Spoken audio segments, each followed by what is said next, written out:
Wow, this is intimidating. You know, my mom never thought that she did enough. She never taught enough students or put as much time into her work. She never helped people enough. And I look out through all the many faces here, and you know, I think she did. I think she did enough. And I want to thank all of you for coming and supporting us on this day. I was trying to think of a theme for this funeral, and I remembered in the scriptures in Matthew, with our family remembered in the scriptures. In Matthew 40, he's telling some parables. And one of these parables, he's speaking about the king and the people sitting on his right hand. And people asked, well, you know, who's going to sit over there? And then so Matthew 40, the King James Version, in 35, he says, the king, "For I was an hungered, and you gave me meat. I was thirsty, and you gave me drink. I was a stranger, and you took me in. And the righteous answered him, saying, Lord, when saw we thee an hungered, and fed thee, or thirsty, and gave thee drink? And the king shall answer and say unto them, Verily I say unto you, inasmuch as ye have done it unto the least of these my brethren, ye have done it unto me." That was my mom. She always had something for the underdog.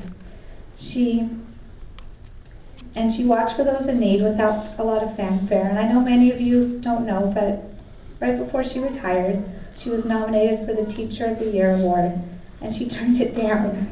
She thought she'd go to somebody younger. But that's how she was. She wasn't looking for the accolades. She just liked to touch people's lives. And as we pay tribute to her today, we're going to tell some stories.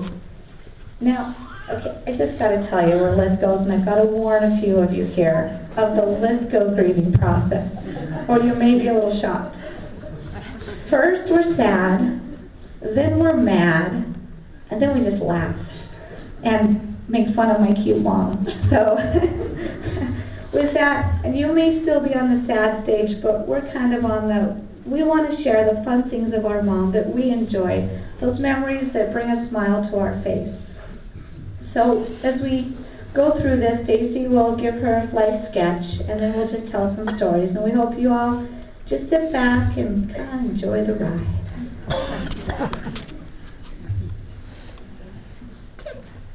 Marcia Holt Lithgow, at age 64 of Montana City, passed away on January 10, 2012, from complications due to pneumonia. Marcia was born on September 1, 1947, in Pocatello, Idaho, to Jock Holt and Margaret Holt. She moved to Helena when she was very young and resided in Montana City at the time of her death. After a wonderful childhood in Helena, Montana, she married the love of her life, Tom Lithgow, on March 30, 1968.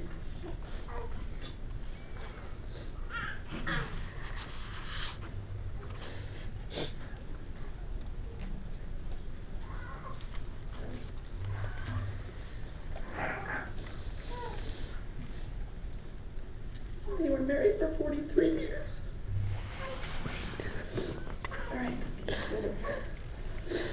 She went to Brigham Young University, BYU, Hawaii, and graduated from Carroll College with an elementary and music education degree. She mentored hundreds of children and fellow teachers during her 38 years in the classroom. Mom loved music, teaching, and spending time with her husband, kids, grandkids, friends, and family.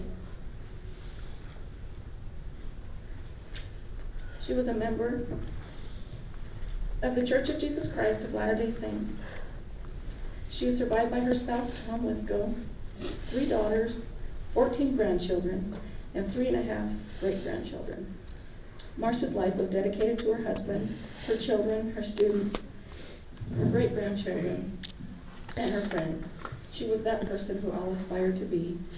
If you look up service and love in the dictionary, you will find my mom's picture by the definition. She'll be very greatly missed. Okay, on Monday of this week, I was teaching, and during recess, I called my mom because I knew she wasn't feeling very good. She had a cold, and I called her to check on her, and my kindergartners were outside, and after telling her the things I always told her, why don't you go to the doctor, drink your water, all of those things I was always telling her. And we talked about it, and she knew she didn't feel well, and she was headed to the doctor the next day. But in my mother's constant way, she said to me, she said, "Now Carrie, what can I do for you today?" That right there, I'm going to my place right now.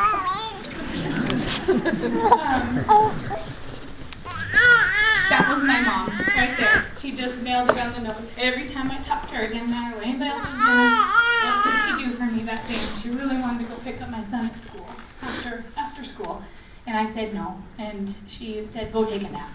But he was just always there for me, and I'm so grateful for that.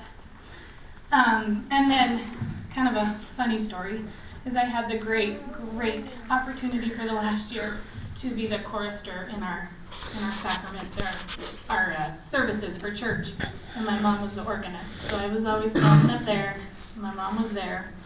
And as she got older, she kind of got cramps in her hip, and I don't know if you know about playing the organ, but you're using your leg and you're using your arms and all that good stuff. And as she got older, she'd get those cramps in her hips. So I'd be directing the music, and my mom would be down there trying to get the cramp out of her leg and keep playing and not lose where she was at. And I'd see her look down at my dad and roll her eyes. And she'd look up at me and roll her eyes. And we'd just giggle all the time. And so that's a really good memory. My mom loved teaching, and I can't call it a career because it was her life. Well, besides us, of course, it was her life. And when I lived here, I can't tell you how many people came up to me and said how much they loved my mom. And it wasn't usually I loved your mom as a teacher. They would share a very specific experience that either they had or their child had with my mom. And I'm going to share one of those today. There was a young girl, she taught 4th grade in her class, and she was very shy and she wouldn't participate. And my mom went through her whole bag of tricks to get this girl to participate in class, and she just wouldn't. So finally one day at the end of the school day, she called this little girl in and said, "You know, tomorrow I want you to get up in front of the class and share something with the class." And the girl, of course she didn't want to, but finally for my mom she said she would do it. So the next day, everybody comes in, they have class, they get it all settled, and my mom calls this girl up. And she noticed that she didn't have anything with her. She was, I told her a poem or music or a story or a joke. So this girl came up and stood next to my mom and looked out at the class very quietly. And she looked up at my mom and she looked out at the class and she burped. The loudest, longest burp my mom had ever heard. She said, the class, their eyes just wide-eyed. The girl got wide-eyed. She looked at my mom, and my mom busted out laughing. And the class just laughed, and they started clapping and cheering. And this little girl smiled, went and sat down, and my mom said, from that point on, this little girl participated in that class like any other student.